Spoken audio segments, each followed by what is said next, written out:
Two-part. What's your favorite Nirvana song, and what's your favorite thing about touring? Oh man, that's hard.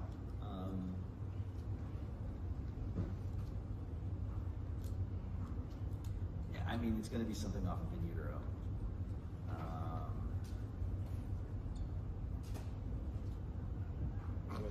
So hard to pick a Yeah, favorite. it's hard to pick. You're in Seattle. Yeah, I know. I just learned how to play Son of a Gun, the Vaseline's cover, yesterday. I've been it's been in my head for the last 2 days. There's a really wonderful version of them doing D7 where like Kurt's guitar cuts out for like the second verse and then it just like fucking pops back in perfect timing. I think it's like on an outside side. That's a cover of a cover. But I don't know. Aneurysm. Something. Aneurysm's so good. Covered Aneurysm, my first show I ever Really? played. That's like my favorite. All the points that I missed, and all the things I could have done better. It's not, I've learned to love it. Honestly, I learned to love it. It helps me. It helps me sleep. So often tired. It's not yelling, really. It's very quiet. Very quiet. Almost too silent. There's a cabinet he has to sleep in if it's too bad. Please don't put me in the drawer tonight. Yeah. You think that just happened?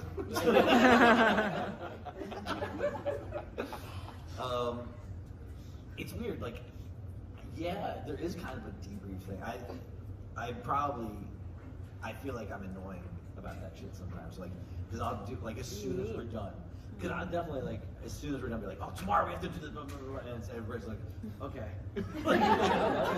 Yeah, because it's just fresh in my mind, and I don't want to forget it. But I don't mean it in a mean way or bad way. It's always oh, we almost have it. We should do this to nail it tomorrow, kind of thing.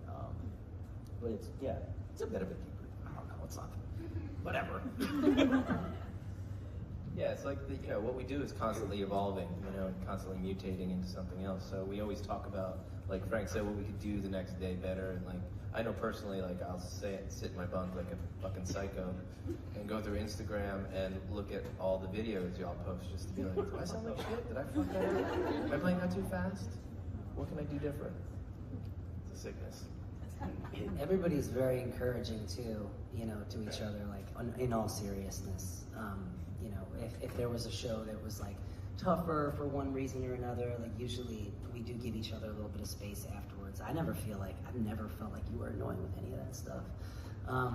If anything, I feel like when I'm having a tough show, you'll come to me and be like, that was great, and it'll make me feel better. But I usually try to stay away from people for a good hour to 2 hours after the set, just because I'm in a totally altered state. And it just takes me a second to get grounded again, and I just don't want to say or do anything stupid. It's crazy because even a great show, everybody had fun, can be a nightmare for any one of us up here. You know what I mean? Sometimes I'll miss a snare drum hit, and literally no one notices, but I will think about it for the entire fucking show and ruin my entire night. Stupid shit like that. So sometimes it's funny that we're all rocking out, but somebody's bound to be in some sort of frustration or can't hear anything, or it's fucking wild. It's also interesting, I think, to note that the times that stuff happens, you might miss a snare hit, but everybody else might be like, damn, that thing he did on the drums was really sick. That held back snare hit made you know what I mean? It's just such a perception thing, over perspective.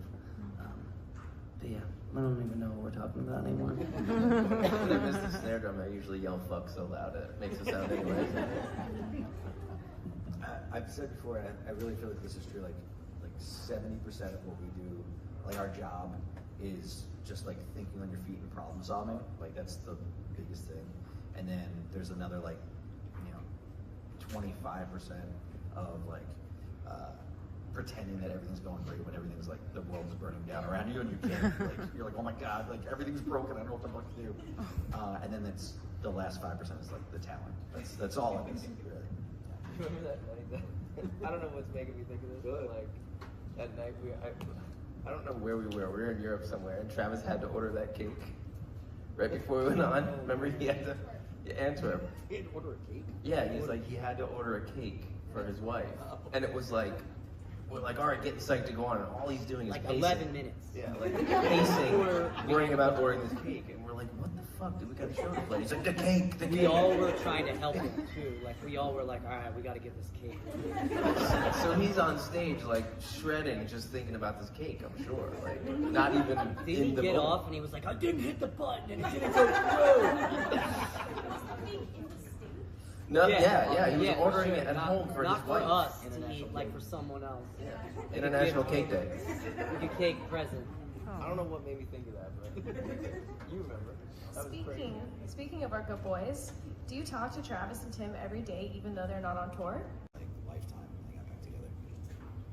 At Emos? Yeah, yeah. I was with you. Yeah.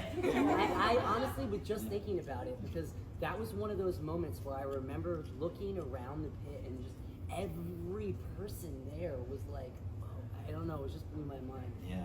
When they got back together, it was like the pit was purely. It was all band Bands. people, It was like Warped Tour. managers, like it was so from all different walks of the music scene. It was crazy. There was an emo show and then the one at Stone Pony. Same thing, yeah.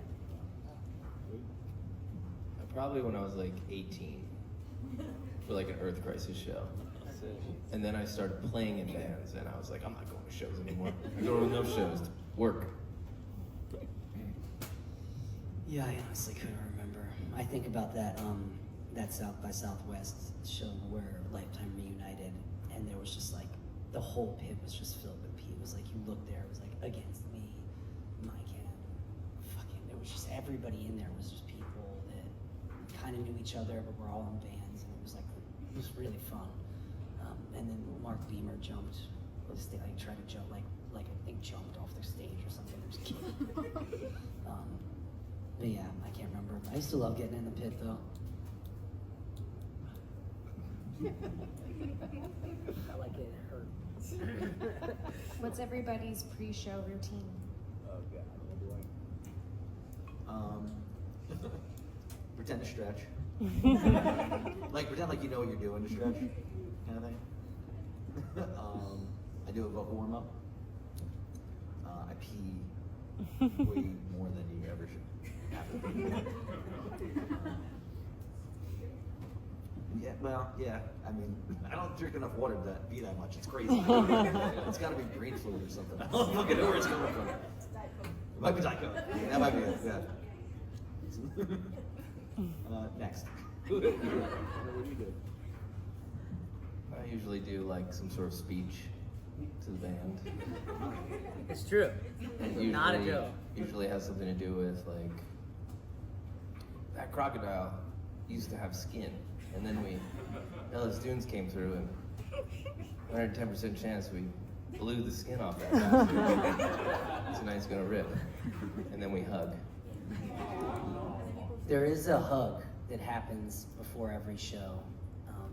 That's like a thing where everybody hugs each other, and that's really cool. I do like a little breathing meditation. I'll play some songs, pretend to stretch. I'm also peeing a lot, drinking and lots of water and peeing. Sometimes I'll like do push-ups just to like feel like I'm alive. But yeah, I try to get a little quiet. Sometimes I'll watch a video of like an old concert that I like that makes me get hyped. But usually I like to just kind of start the show in my head a little bit before anything even happens and just try to get calibrated so that it can be a good night. Sometimes when Anthony's doing his push-ups, I count wrong for him, so he'll do 3 and I'll count it as 1. I'll I'll make wait for fart him to noises laugh. every time I get it. I'll wait for him to laugh and not be able to do the push-up. And that's it. Right, Daniel? That's Daniel. Yeah. Go see him. Last question. How does everybody deal with their social A?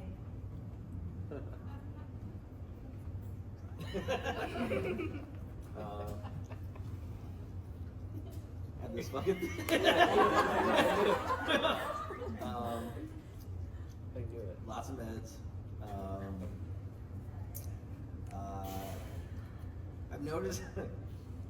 noticed with me particularly, one of my meds, if I break it in half and I start it early, it's better for me.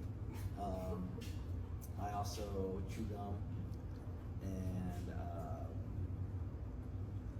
swallow it down until it becomes a fucking problem. I don't know what. It's a tough one to follow. That's not what I was going for. Sorry. I make jokes Yep. to mask my insecurities, and I walk around with my head down so no one looks at me.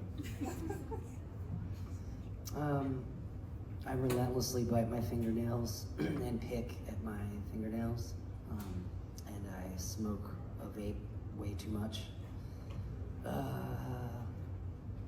But other than that, really nothing very much. You guys are like probably looking for like a positive thing, right?